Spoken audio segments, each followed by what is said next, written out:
Salut, aujourd'hui je vais vous montrer quand est-ce qu'on utilise le gel hydroalcoolique et comment ça marche. Je vous ai déjà montré comment on en fait, la vidéo sera là. On sait que pour le savon, il produit une fine pellicule sur la main qui, quand vous l'enlevez avec l'eau, enlève tous les micro-organismes que vous avez sur la main. Qu'est-ce qu'il en est pour le gel hydroalcoolique? Le virus disparaît comme ça. Bon, tu vois, tu fais ça et ça s'évapore. Pas tout à fait, non. En fait, vous tuez le pathogène, mais il reste sur votre main. Le pathogène, c'est le virus. Enfin, voilà. Il est mort certes, mais le lavage des mains reste impératif. Tout d'abord, c'est l'alcool à 90 qui vous déshydrate les mains. Après, en même temps, il faut se poser des questions. Hein. Tu prends du gel hydroalcoolique, t'en mets sur tes mains, tu frottes 2 secondes, tu frottes 10 secondes, hop, tu vois, tu fais ça, ah, plus rien. Tu trouves pas ça un peu suspect? Vas-y, prends de la flotte, mon pote, et tu vas voir si ça fait la même chose. Tu vas en avoir pour un peu plus longtemps, quand même. Ah mais c'est qu'il a raison le con hein. Le plus important est le lavage des mains dès que vous le pouvez. Abondamment si vous êtes un invétéré du gel hydroalcoolique. Ajoutons que le gel hydroalcoolique à outrance favorise l'émergence et la prolifération de souches bactériennes résistantes. En fait, en langage simple, ça veut juste dire utilise pas trop de gel, tu risques de douiller. Il faut se laver les mains à chaque fois que vous arrivez à la maison. Le gel hydroalcoolique, c'est quand vous ne pouvez pas être à la maison. Par exemple, vous sortez du magasin. Pour rentrer dans votre voiture, vous mettez du gel hydroalcoolique pour ne pas infecter votre volant, par exemple. Vous me faites tristement rire d'ailleurs avec vos gants. Tu utilises des gants pour aller au magasin.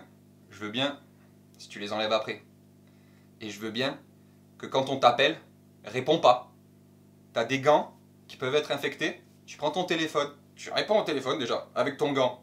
Tu déverrouilles le téléphone, tu le mets à la main. C'est fini, t'as le virus. On est bien d'accord. Deuxième option, tu mets le haut-parleur parce que t'es un génie. Ben, le jour où tu vas rentrer à ta maison, tu vas enlever tes gants, tu vas toucher ton téléphone, tu vas appeler, tu l'auras le virus, on est bien d'accord. C'est pareil pour les clés, par exemple. Parce que vous allez me dire, ah oui mais il parle pour le volant, moi je vais sortir mes clés, bip bip. Eh ben non, tu vois, t'as infecté tes clés avec ton putain de gant. C'est un gant, c'est pas quelque chose de magique en fait, t'es pas dans un dessin animé mon pote. Ça il faut que tu le comprennes un peu. À chaque fois que tu vas toucher quelque chose avec ton gant est potentiellement contaminé. Ouais, désolé, j'ai un peu galéré. Potentiellement contaminé. Ah oui mon gars, c'est vrai que cette maladie fait un peu peur, mais vous faites n'importe quoi en fait. Si vous restez à la maison toute la journée, le gel hydroalcoolique ne vous sert à rien, à part pour par exemple quand vous faites à manger, si vous sortez une boîte de conserve, vous l'ouvrez, vous sortez ce qu'il y a dedans, et là vous pouvez aller vous laver les mains parce qu'on ne sait pas encore exactement combien de temps ça reste sur les objets. Les médecins font que changer d'avis, donc il vaut mieux prendre ses précautions. À chaque fois que vous faites à manger, vous sortez quelque chose, vous vous lavez les mains. Un carton, pareil. Il faut se laver les mains, il faut réapprendre à se laver les mains le plus possible. Comme les enfants, vous apprenez ça à vos enfants en rigolant, et bien faites pareil. Rigolez comme si vous étiez des enfants. Donc lavez-vous les mains dès que vous le pouvez. Et je vous jure, le premier connard qui me fait Ah je me suis lavé les mains 300 fois aujourd'hui et du coup j'ai le bout des doigts qui pique. bah, si t'es con, je peux pas t'aider aussi mon gars. Au bout d'un moment, faut s'acheter un cerveau ou l'utiliser. T'en as un, utilise-le frère. Et sur cette magnifique phrase, ni trop court ni trop long, c'est le Milan. Bon courage.